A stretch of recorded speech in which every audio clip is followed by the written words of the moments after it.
All right, so we're back. This is the second part of demo 120, D120. So this part of the demo is about uh, uh, basically a couple of tips that I've received from the informant, the Venezuelan informant, that I think could be relevant in this situation because I think they could connect different people that seem disconnected together. Okay. Um, So the first tip is about what the judges are planning for, or were planning. I don't know if they're still, going to do it because I already mentioned it in another way. But anyhow, this is according to the informer, right? And remember, this is important. The fact that this comes from a person that supposedly works in the Venezuelan army intelligence. I don't know him personally. I don't even know his real name, but because of the amount of information and the accuracy of that information that he has given me over the last, I don't know, 6-7 months, I believe it's true, and I have no reason to believe that it's not true. And in fact, I have tons of reasons to believe that it's true. And this is important. You'll see why in a second. So the first thing, so basically it's a campaign, right? The idea is it's another case they want to fabricate, right? And again, I don't know if they're gonna do it, but if they do it, it would just prove all of this, right? But the other reason why I'm saying this is, even if they don't do it, is because I imagine, right, because of the size of this problem, the authorities, I mean, the investigative bodies, whoever investigates this, they're going to probably have a problem, right? Which is a retrieval problem in the sense that, there's a lot of people involved and there's a lot of different topics, and it might be hard to find the right people that have a specific type of information, right? But so if they get this information, this tip could allow them maybe to narrow it down. I mean, to narrow the search space. They don't have to look at everybody, and they don't have to look at all the topics. They can go directly to this, if they feel like there is merits to this, right?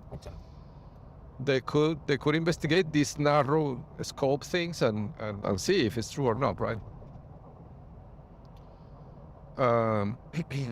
But I'm hoping that it's true, because if it is true and they do this investigation, they will see that this probably involves people that are, good targets, right, for them, investigatively speaking. Right? So you see what car is doing, right? When he saw that I was going to change lanes, then he retracted. But since I can't change lanes, then he is not going to. I see. One second. Let me do this. Let me let him pass.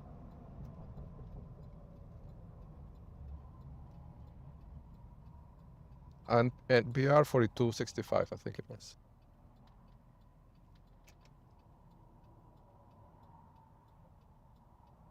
Yeah, today it's the white cars, that's for sure.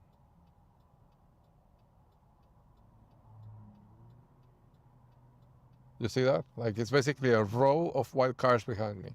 It's amazing.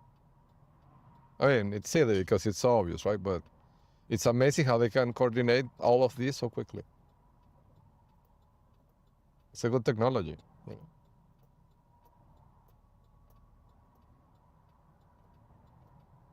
Okay. This is my chance. So you see what I did? I got into a place where I have behind a gray vehicle. Of course, they're gonna make that vehicle go away, right? To make a space for a white vehicle. But at least I will see exactly, right? So he's making a space. So the lag is like 3 seconds. And now there's a white vehicle coming on my left, right? So you see, at this point now, I'm already surrounded by white vehicles. 3 of them, you see? And it takes about 5 seconds to make that happen in this current setup that they have. But anyhow, I'll continue. So the new case that they're planning to fabricate is about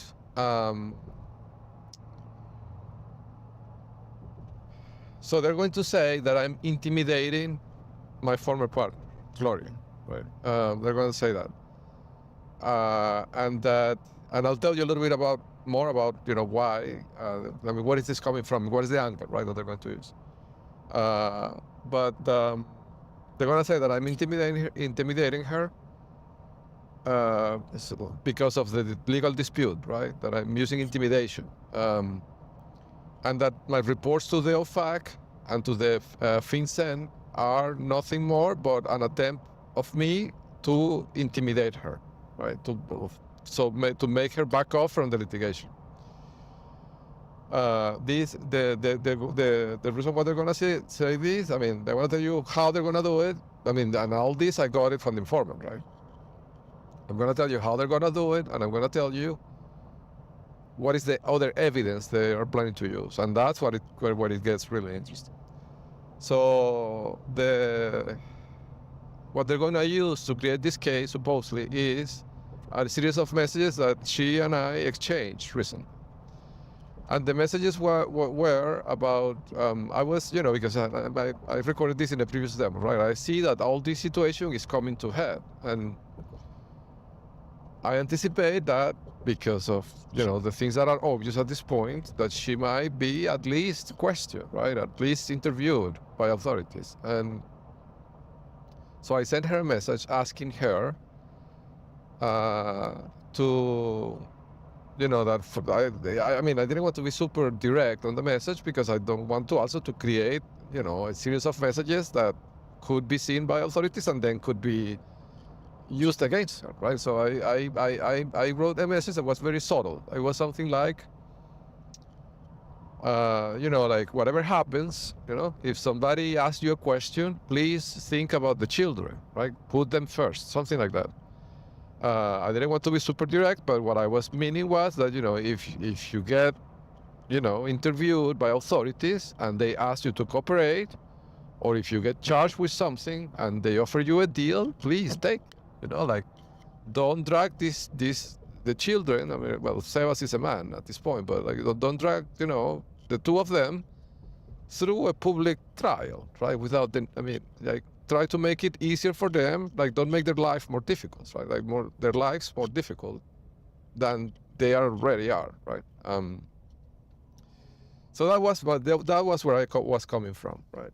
So they got me here with the white vehicles again. So see, again, they surrounded me with 5. Look, this is amazing. I mean, 5 white vehicles surrounded me at the same time. So obviously the judges are very, I don't know, nervous, I would think. But anyhow,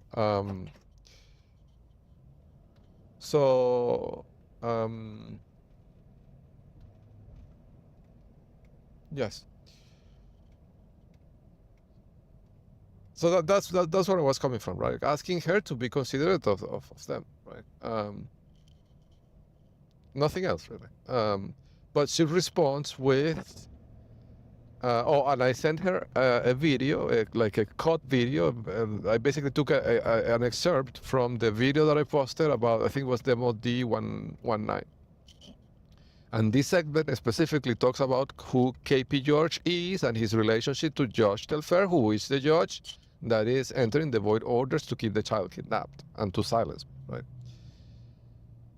So I sent her that, right? That link. So she watches the video, and I explained to her in the message who KP George was and his relationship to Telfair and the financial crimes that connect them together, right? And in an attempt to make her see liability, so she, doesn't drag the children through a difficult process, right? But her response, and this I don't think was her response, I think this was really Morgan Heibner or Tina Simon, right, in the message, because the message is obviously legally crafted, right? I'm going to tell you the message in a second, but you will see why I say that it's legally crafted.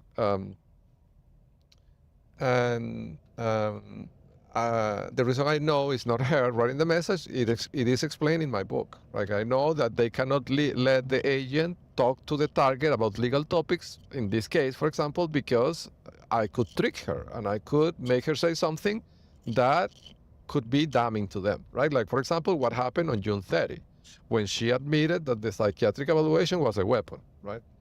So they can let that happen. That's why they have to impersonate her phone number, and the person who is replying to the message is an attorney or even a judge, maybe, right? I don't know.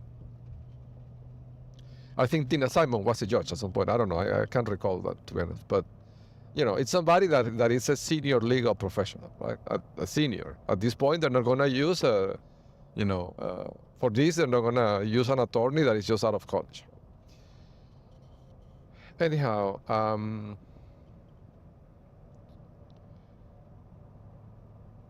so her response to that was, do you think I have any idea of what you're saying? Like, I cannot understand what you're saying, right?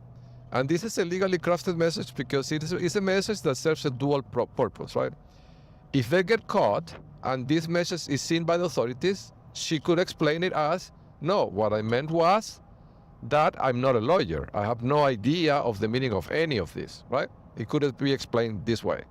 But if they don't get caught, then they can use the message, they can give it the second meaning, which is, you are delusional, you're a crazy person, and you are so crazy that you write things that are not understandable by anybody, right? And this is a narrative they really want to push, right? But they can't push it right now because they might be under investigation, right? And they don't want to create evidence, for the prosecution. So, but it's a dual purpose message, you see, that could be read in two very different ways. So this is obviously legally crafted by a professional, right? Gloria didn't write this.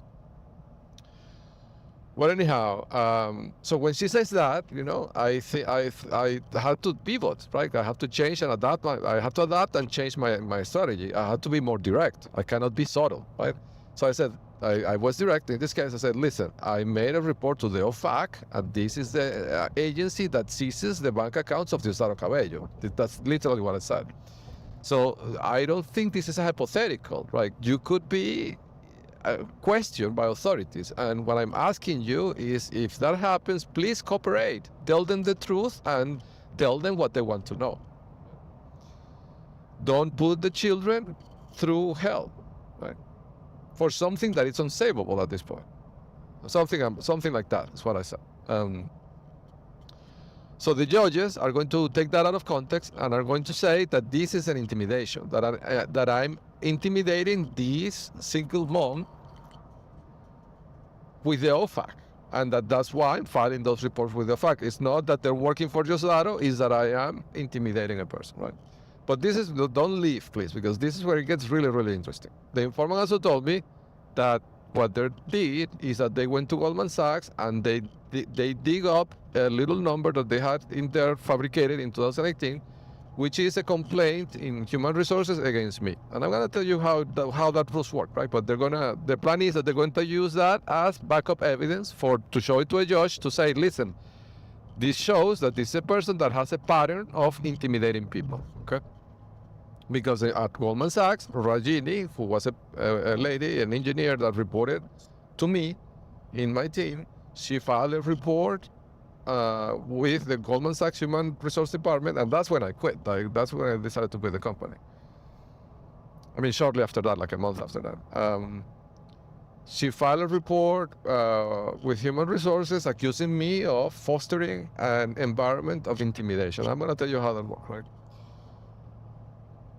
In a second, I'll go into that rules because that also ties up Adam Core.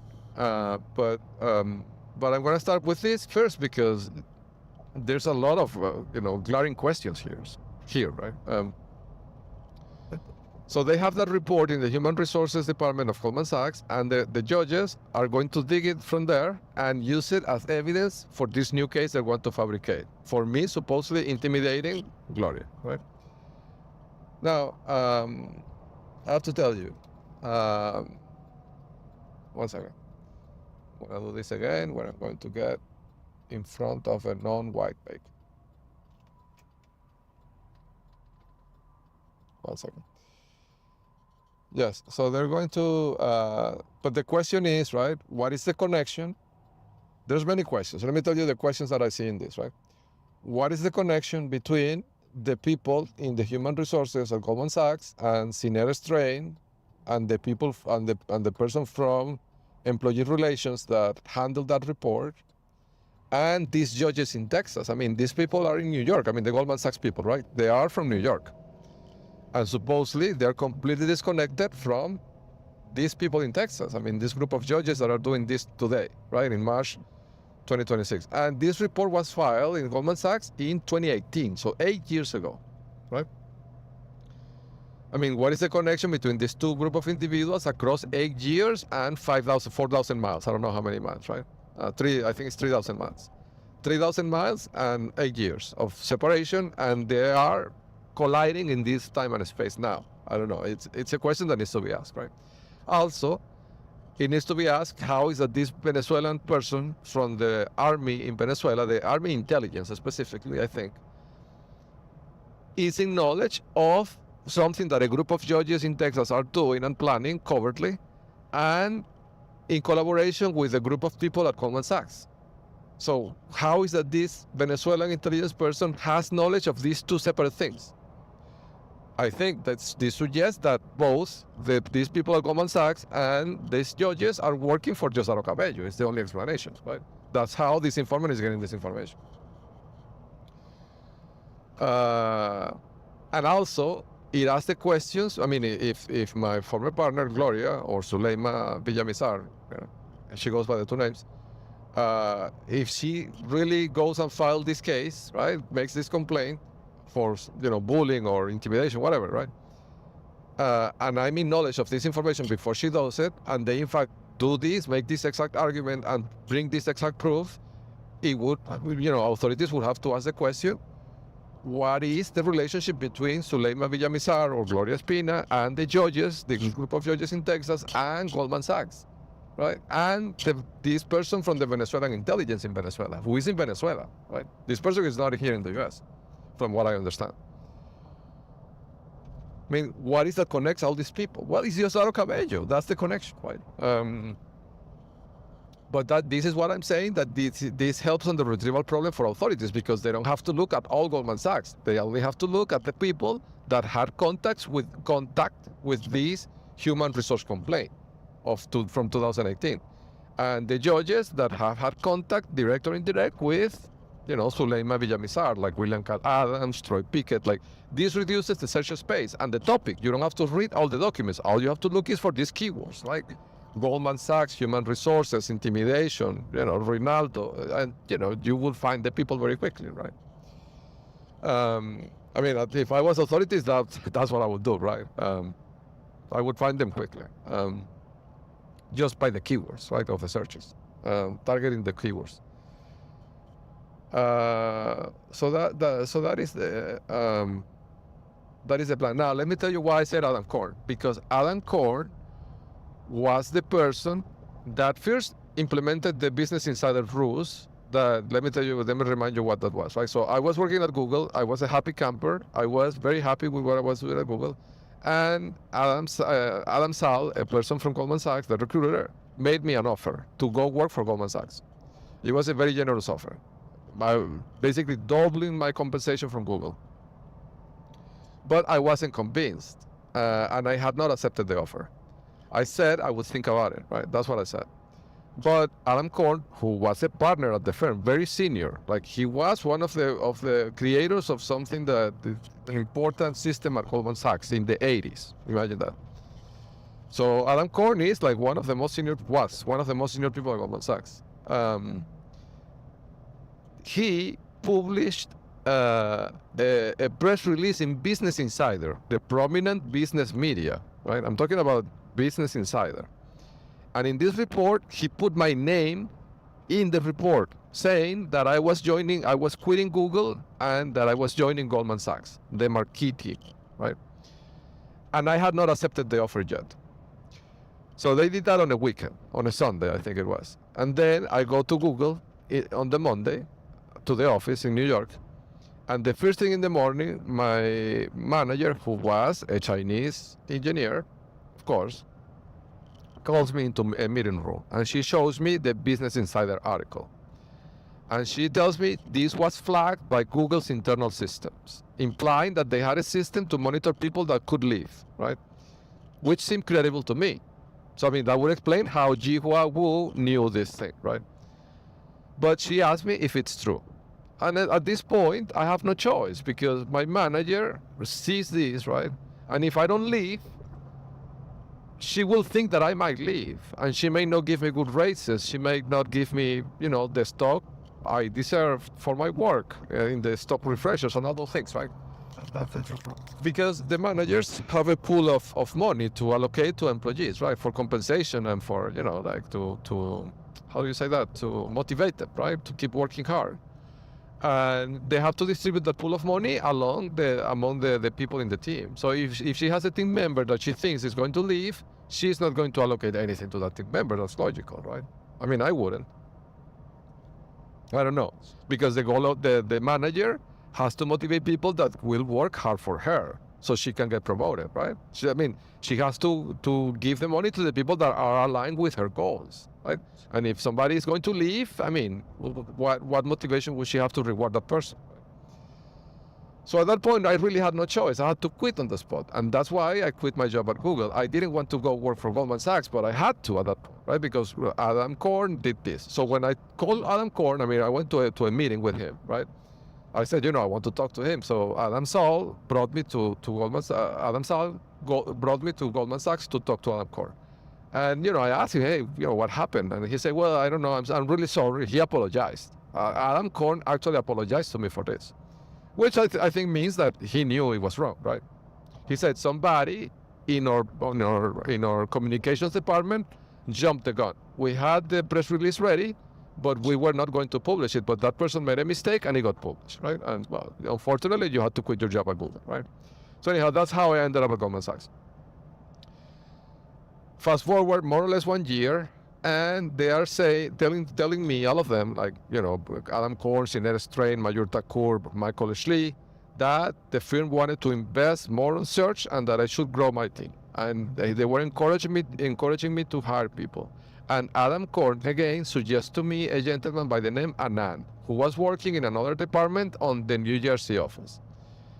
And remember, Adam Korn was one of the most senior people at Goldman Sachs. I'm not going to argue with him or go against what I say, right? If he's telling me this person is good, this is the person you want, I'm going to interview that person, right? So I interview Anand, and because he comes highly referred by Adam Korn, I invite him to join the team. Anand joins the team. As Anand joins the team, his name I think was Anand, but I might be wrong about that. This happened 8 years ago. I can't really recall the spelling, right? But after he joined, the day after, he became my enemy. Like, it seemed like his job was to antagonize me. Everything I said or proposed to the team or asked the team to do, he would challenge it, question it, contradict it. He was an adversary. And remember, I was his manager, right? He was supposed to be helping my direction, right? Whatever we were working, whatever project we were working, his job was to try to help, not to antagonize, but he was clearly antagonized, right? It got to a point where he left the team because, it was clearly a situation that was just high friction, right, between him and me. I didn't fire him. I didn't do anything to him to make him leave the team. Nothing, really. I swear. I didn't take any actions to push him away or anything like that. But he organically left, right? Then Rajini, who was inserted in the team by Scott Weinstein, we are in a meeting, in one of these weekly one-on-ones, and she starts talking about Anand, right? And I make a comment about how important it is to work as a team and how important alignment in a team is. And I said something I can't recall exactly what I said, right? Because this was 8 years ago and I wasn't recording the conversations, but I said something to the effects like, if two people in a team can work together, the most effective thing for the team is that, to rearrange the team so this doesn't happen, because it's a waste of energy, it's a waste of time, and it doesn't help anybody. And I said, like, for example, what happened with Anand, something like that, right? But this was taken out of context by Ragini, and she interpreted it as I was saying that if you don't do what I say, you're out of the team. And she went and filed a complaint with Human Resources. And this resulted in a team called Employee Relations, which is, don't be fooled by the friendly name of the team. This is a team of lawyers, of attorneys, right? And their job is, if you get interviewed at Goldman Sachs, please, if you get interviewed by Employee Relations, you are in trouble, right? Like, they are investigating you, right? And they may do something that could result in you being fired, at least, right? So they called me into a hearing with employee relations. It was Shinera Strain and a woman from employee relations. And they were grilling me, asking me if I was retaliating against people, if I was threatening them, like all these legal questions, right? I felt like, it felt like an inquisition, really. They grilled me, right?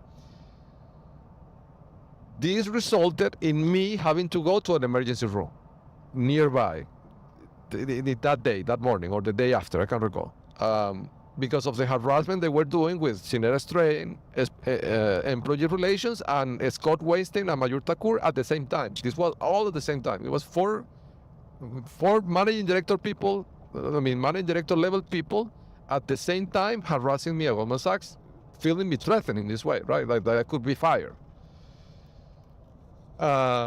But anyhow, at the end, I quit. Right, when all this escalated in this way, I quit. Like it was a waste of time. I have better things to do. I could work anywhere. Right. That's the way I saw it. So I decided to quit. But the result of this is that this lives in the employee relations archive in Goldman Sachs, all these allegations of intimidation, right? And I think this is exactly the weapon, to use it in a case like this. Now they can go to Goldman Sachs and dig this little number and bring it to a judge, right? To justify anything, right? To say that I'm intimidating Gloria or something like that, right?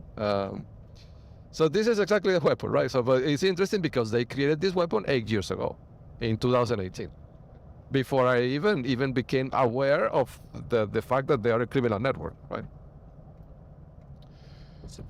And this also helps the retrieval problem for authorities, because all they have to do is subpoena this thing. I imagine they will have the power to subpoena this thing, or at least to ask these people the question, right? If they did this, if Ragini filed that complaint, if this thing was in employee relations, if this was investigated at some point, what happened to Anand, all these things, right? Like all these things leave a record. Particularly in Goldman Sachs, that is a firm that is obligated to keep records for years, right? For 7 years, I don't know how long, right? Because it's a bank, it's not a tech company. So this is a tremendous opportunity for authorities, really. And I'm saying this from the bottom of my heart in the most humble way possible. Like, if you want to catch, these people, the best archive of evidence you could possibly have is employee relations at Goldman Sachs. And the human departments, the human resources department as well, because then after I left, they did the rules of getting the stock back, which led me to have to hire Mark Zurich, the attorney that supposedly was working for me, but was really working for Goldman Sachs. Anyhow, this I think is a gold mine. Now I have to tell you, this is a question, and this is a question I want to ask the informant. I'm gonna use this space, this opportunity, to really ask this question to the informant, because this is something that I haven't been able to figure out in all these years, right? And this I'm gonna say is a hunch. I have no way to prove it. It's not even a hunch. It's a question I have. I don't know if this is the case, right? But I see several things that look to me like that this could be a thing. This could have been a ruse, but I don't know, right? But maybe the informant can, because obviously the informant has connections in Goldman Sachs, right? Because he knows this, right? And let me tell you, this I also documented in the book. The Venezuelan connection at Goldman Sachs is a guy by the name of Leo Brito, who's obviously Venezuelan intelligence, right? He's, I think, the only managing director who is Venezuelan of origin, and you look at him and he looks military. Like, he's obviously the connection, right, of the Venezuelan intelligence with Goldman Sachs. His name is Leo, Leo Brito, Brito. So anyhow,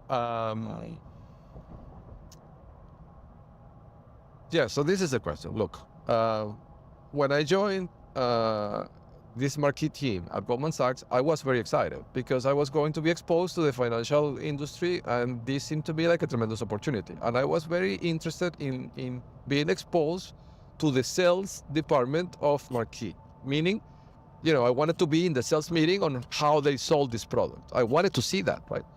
And through my tenure at Goldman Sachs, in many occasions, I asked different people to bring me to those sales meetings. I've asked this like at least 10 times to different people, right? And I have to tell you, I never managed to get into one of those sales meetings. Never. Like, they never let me C1, right? But at the time I thought, well, it's just bad luck or whatever, right? But putting things in perspective, I mean, that's not the only thing, right? There's other things that I see as red flags. The other one is that after I left Goldman Sachs and I discovered that Travis Kalanick, Piero Midyar, and Elon Musk were all working together to spy and steal the things I was working on,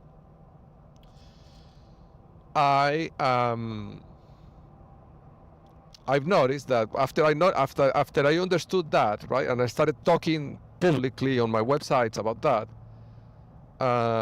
all the people that were recognizable from the Marquee team disappeared from the internet. Like if you do a Google search for Scott Weinstein, who was supposedly a managing director and was my manager initially at Goldman Sachs, Marquee, he disappeared from the internet. You won't be able to find a photo of him or any reference to him.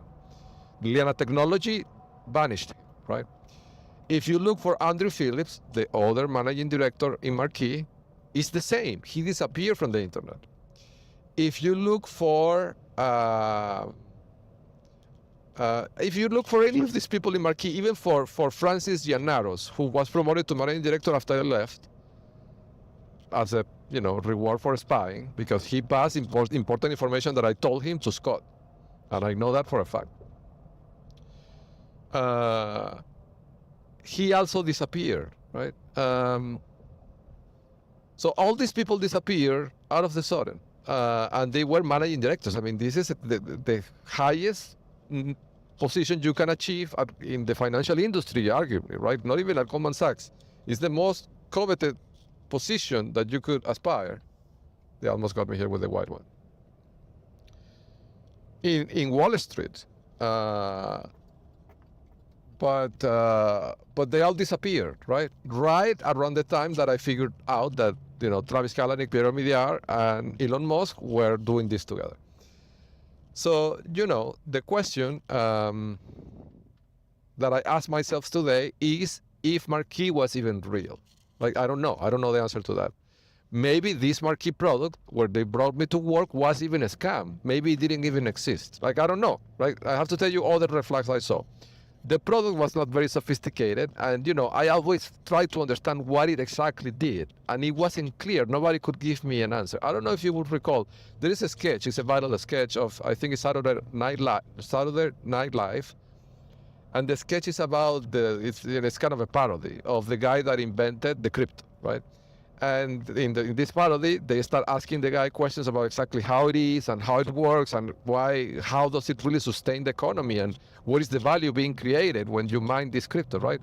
And this, the parody, right? In the parody, the creator of the cryptocurrency, he just started like throwing smoke and confusing the interviewer, right? And then he disappears in the smoke, right? Something like that, right? I tried to ask different people of different levels exactly what was the product, what value was being created, and nobody would give me a straight answer. And I really never saw anything that, the way they explained it to me was that it was an API that would expose functionalities that were available and technologies that were available only inside of Goldman Sachs to external institutional clients. And with that narrative, as an engineer, it made sense to me. But of course, it makes the product very opaque because I'm not an institutional investor, right? I have no way to know if what they're saying is true. How do I test it? So I was seeing all these APIs, but I don't know exactly, who was using it and for what, right? It creates a lot of opacity, right? Because of that setup that they presented, but also because of this.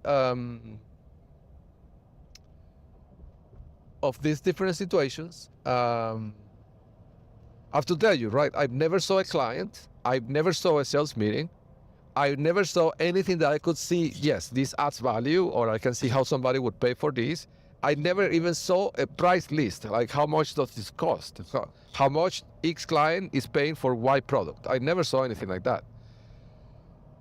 And then all these people disappeared at the same time. And were disappeared by Liana Technologies, who I already reported to the OFAC for disappearing my books to help hide the crimes of Diosdado Cabello, who is a specially designated individual, right? So I don't know. The thought crosses my mind every now and then that maybe Marquis didn't even exist. Maybe this was just a fabrication that they set up to keep me there trapped for years, spying on my communications and getting my cookies from my startup ideas, right? To steal them. But if that's the case, this would be horrible. Like, I don't know. Like, I think this is something that could be investigated. Like, do Goldman Sachs really have Marquee? Do they really sell this product? How much money have they made? And how much they have spent on headcount over the last 9 or 10 or 12 years, right? Because this was in 2018, right? You have to look at the spending in personnel of Marquee the year before I joined to see if it jumped, right? And then after I left to see if it decreased. Because, these things would leave footprint. And of course, nobody would not organically audit this normally, right? In a normal situation, this would go unnoticed, right? But in this situation, that all of this is happening, this could shine the spotlight into that, right? And that footprint could be analyzed and that could be a smoking gun, right? Like, and I don't know, I'm guessing here because I don't have access to see their accounting books, right? But what I can see is that all these people disappear from the internet, right? And that I despite all my insistences of trying to come to these sales meetings to understand more about the product and the sales process, I was never brought to any sales meetings. I never saw a client. And remember, I was a managing director. This team was like 80 people or something like that, right? And there were 3 managing directors in the team: Scott Weinstein, Andrew Phillips, and myself, right? So it's not like there were a lot of managing directors. There were only 3 out of, so it's, 3%, right? So I had, relatively speaking, like in paper at least, I should have had some pull, right? To be able to pull off the getting into one of these sales meetings. And still, even with the empty title, I could not manage to do that. I think it's because there were no real clients. Of course, this is a hypothesis, right? I'm not sure, but it's something that could be a thing, right? And if it's the case, it could be disastrous because then it means that, imagine of the implications of that. I'm not gonna say the name of the company, right? Because it could be that. Yeah. Let's talk about a hypothetical scenario, right? A generic scenario. If a company, a publicly traded company, uses this amount of money to set up a fake team, a fake product, and pay all these people for 2 or 3 years, right? To just be actors and not really do any real work, just to trick one person to steal their technology. What does this mean for this institution? For this corporation, right? This hypothetical corporation, right? What does it mean in terms of the fiduciary responsibilities this company and their partners and their directors have for the shareholders who are paying for this, right, with their money? So the shareholders are financing these crimes of espionage, right, and this deception. This is using shareholders' money in this hypothetical scenario, right? So this would be a tremendously dangerous situation for them, right? So I don't know, but it's one of those things that it's a mystery to me, right? I don't know exactly, what is the setup, right?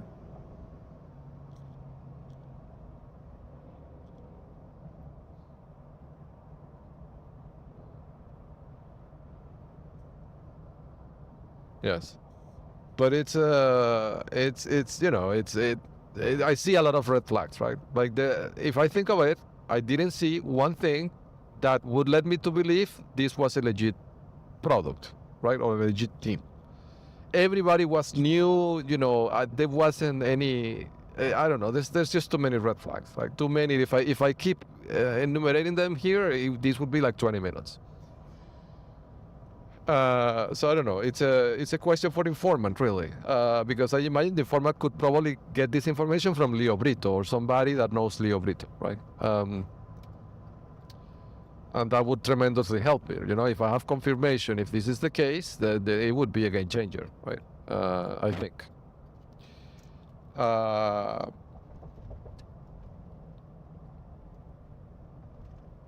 Yes. So the other tip the informant gave me in one of my exits, my runs, when I go pick up messages, was something about the Oreo cookies. So he told me that this network that the judges are running are planning, or were planning, or already did, I don't know, right? Tamper with the Oreo cookies that I bought, or that I will buy in the future. And let me tell you, this is dangerous, not because of me. I mean, I understand the risk, right? But because my son, the 3-year-old, 4 years old at this point, that they have kidnapped for the last 11 months, eats those cookies, right? So if they harm the child, I think this would take things to a next level in terms of, sentencing. So be careful with the cookies. I would tamper, you can tamper with anything else, but don't tamper with the cookies because you will be targeting the child. Those cookies, I buy them for the child, not for me. So be careful with the cookies because of what they could do to you in terms of sentencing. And I'm talking to the network. So the Oreo cookies, okay, is the other lead I want to offer authorities for to better their probabilities of getting them, right? This narrows the search space. You don't have to look at all the possible tampering vectors. Look at the cookies and the coffee and and he told me about the stevia and the Splenda. So the edulcorants. Now on the edulcorants, I have to tell you, this is concerning. So the factories of the edulcorants are marked in the index of Diosdado Cabello, right? So that's one thing. And the other thing is that the packaging of these two brands of edulcorants are bright, distinctive colors, like the same idea with the red, Target red, and the same idea of the John Deere green. Like these are tones of colors that are very distinctive and very unique. And this makes the recognition of these objects trivial for this network using the trick of the phones pointing to the shopping baskets, right? So they can tell if you're buying a stevia, if you can buy. I think it's because it's probably a vector of attack. Because, if you're buying these edulcorants, it's because you drink coffee and they know that you do this regularly. So if they want to harm somebody, all they have to do is to put the microplastics in the stevia, right? Or in any food, right? But the fact that these two edulcorants, the packaging is so distinctive, is concerning to me because of the already known technique that they use to distinguish things with computer vision, right? Via the satellite or the fonts, right? Of things of distinctive color. So I don't know. I will, if I was authorities, I would watch for that as well. Now the question would be who makes the decision of the coloring of those packaging, right? Because it doesn't necessarily mean that the entire company is owned by Diosdado Cabello, but at least, right, the marketing department or somebody, right, that has the pull to make this choice must be in this, right? Because they made these two packagings in this, of two separate companies in this way, right? There is a. I have to wait because there is a fire truck coming through. One sec.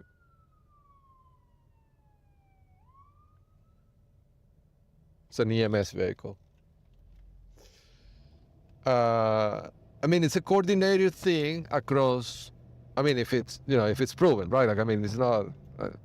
I see my job at this as a truffle finder pick, right? And I said this in one of the demos. This demo is not published, right? But this is funny as well. The informant asked me if I could publish it. Like for some reason he wants that published. I didn't publish it because it's a demo that is very technical, right? And I thought it would add noise. But the informant in Venezuela, imagine that. And I recorded this in my car, in the red Tesla. And somebody in Venezuela has the power to listen to what I say inside of that red Tesla. Imagine the implications of that. So he asked me if I could publish that demo that he wanted to be published, right? I'll publish it. I'll how do I say this? I'll do you that favor, right? Like I would be glad to publish it because you've helped me, right, a lot. So, I have no reason not to do it.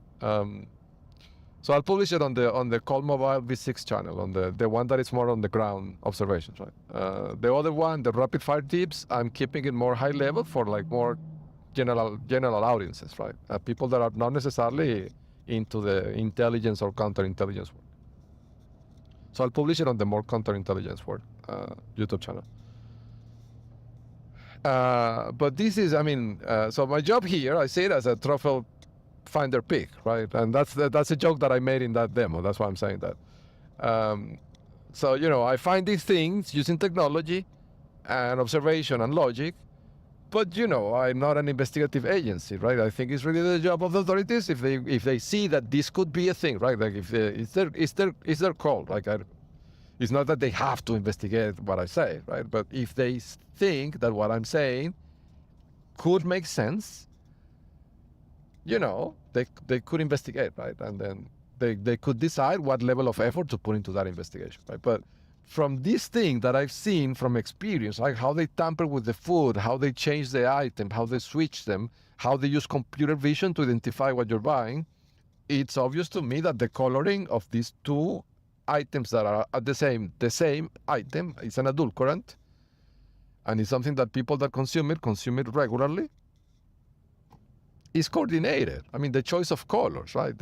Those companies could have chosen any color in the spectrum, right?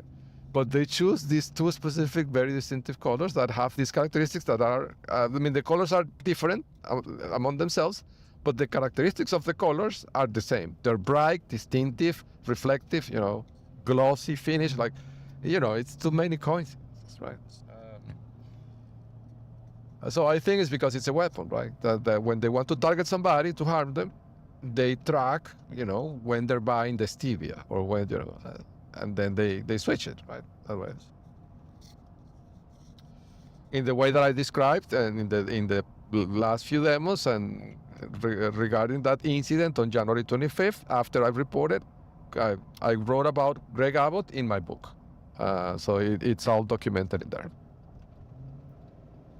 So see, they think I'm gonna take the exit, so they preemptively brought the white vehicle, and they have one. So see, they have one white on each side. So even if I take the exit, they would get me with that. And now, because I stayed here, they're gonna get me with the truck on the back, right? But of course, I'm not gonna let that happen, right? I'm gonna switch lanes, right?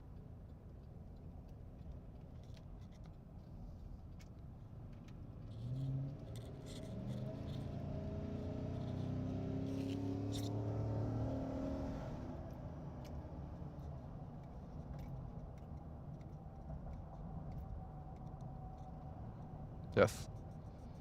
See? It's all about, so now I got into a situation where I have everybody next to me is gray, which is good, right? And this today is good because the L2s are the whites. So this is good, right? I go to, so it's, you know, this is basically the game we're playing these days. Is, you know, they're trying to get me with one color and I'm going to the other color. And that's it. In a safe manner. I'm not driving dangerously or taking any risks because I know they're looking for an excuse to crash into my car again. Because according to that police officer, you know, whoever changes lanes is automatically guilty of anything that happens because after the person changed lanes. So anyhow. So yeah, but I can't recall why I started talking about because I was talking about the Oreos, right? So yeah, so you know, I got that tip from the informant about the Oreos, and that led me to remind myself about the colors of the edulcorant packaging, right? Which could be a thing. But many of the factories of the edulcorants and the offices are marked in the index of Diosdado Cabello. So this is a fact. You can check it. You can check this on the website, on the spyhell.org. Like, don't take my word for it. And some of the factories have the geo features and everything, right?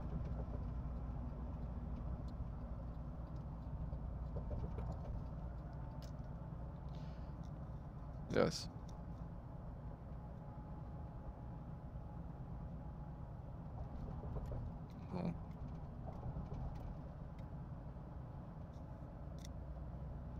Okay.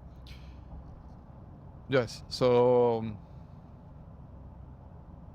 So yeah, I mean, those were the couple of tips that I had, and for this demo, and that question, that it's kind of a burning question that I've had in the back of my mind for a long time about the legitimacy of Marquee as a team, right? Because I see all these red flags, and I don't know. So I'm naturally curious to see to what level the deception was, right? If it was only on the hiring, or if the entire thing was a deception, even the team. But importantly, right? Because I think if investigating, and if this is the case, the level of liability on these people would be immense, right? They would be really next level.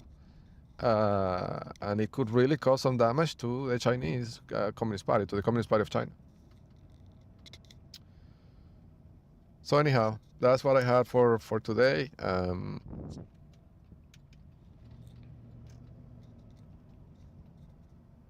And so I'm gonna close this demo, and I'll see you on the next one. Okay.